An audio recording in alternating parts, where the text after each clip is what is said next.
Bien-aimés de Dieu, en ce 20e dimanche du temps ordinaire, la liturgie trouble notre quiétude en nous mettant en face d'une énigme. Nous participons souvent aux différentes célébrations eucharistiques pour obtenir la paix qui nous vient de Dieu. Nous prions souvent pour être délivrés des maux qui nous empêchent de goûter la joie éternelle. Nous fournissons des efforts quotidiens pour mieux entrer en contact avec le Seigneur. Comme le chante le psalmiste, nous mettons notre espoir dans le Seigneur. Lui seul peut entendre le cri de notre appel. Lui seul peut nous donner accès au royaume de justice et de paix. Mais notre cœur se trouve davantage après lecture des textes de ce dimanche. Le prophète Jérémie, dans la première lecture, nous expose une situation d'injustice. La lettre aux Hébreux parle de la mort et l'évangile de division, de feu, de chaos. La mission du chrétien serait-elle de semer le trouble autour de lui? Jérémie fait partie des grands prophètes de l'histoire du salut. Comme les autres prophètes, il est le porte-parole de Dieu. Il dénonce l'injustice et prévient le peuple des dangers qui le guettent s'il ne revenait pas à Dieu. Le message de Jérémie préfigure le Christ dans la personne du serviteur souffrant, du prophète Isaïe et de certains psaumes. Jérémie combat pour Dieu. Jérémie défend la justice. Jésus viendra aussi promouvoir la justice du royaume de Dieu. En ce sens, Jérémie est une grande figure christique de l'Ancien Testament. Il préfigure la mission du Christ.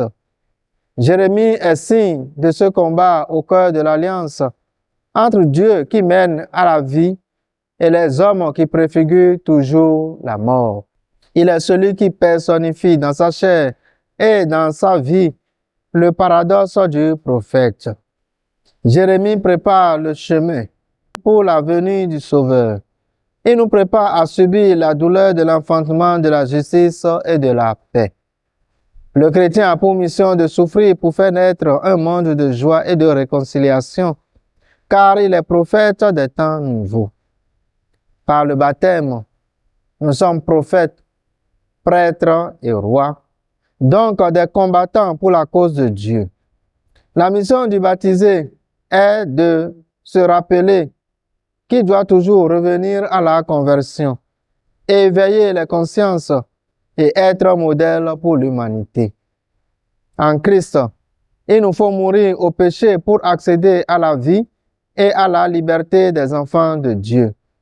Il faut passer par la mort, nos désespoirs, nos amertumes pour vivre de la joie de Dieu. Il ne s'agit pas de nier la réalité du péché, mais de le reconnaître pour le mettre à mort.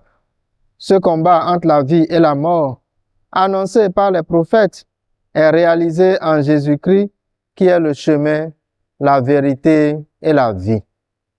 Jésus est venu pour mettre la division, mais il n'est pas venu dresser les hommes les uns contre les autres.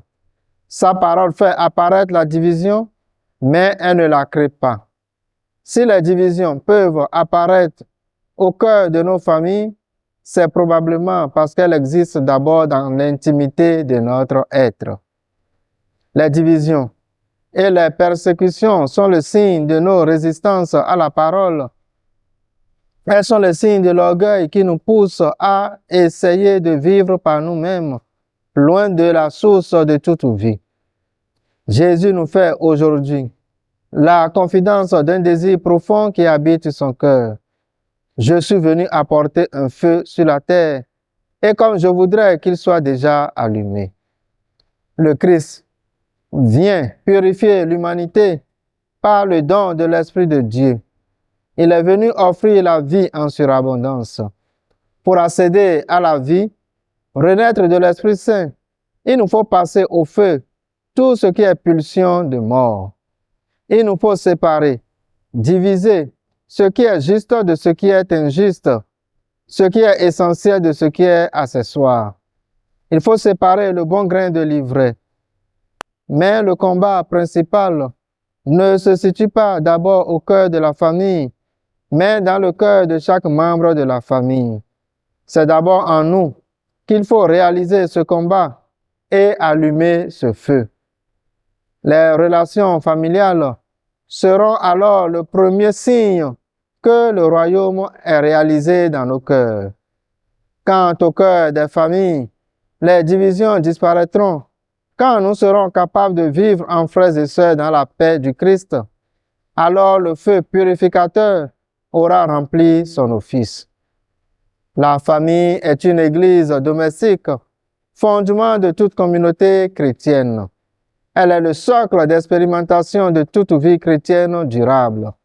Elle est le lieu d'épanouissement où se réalisent les vertus chrétiennes.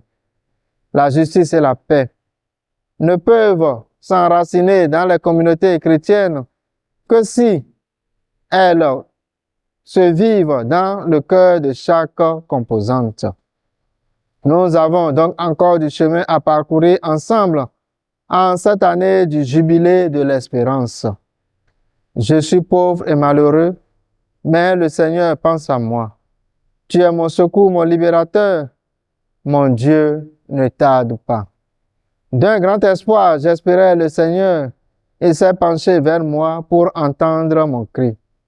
Que sa volonté soit faite au ciel et sur la terre. Amen.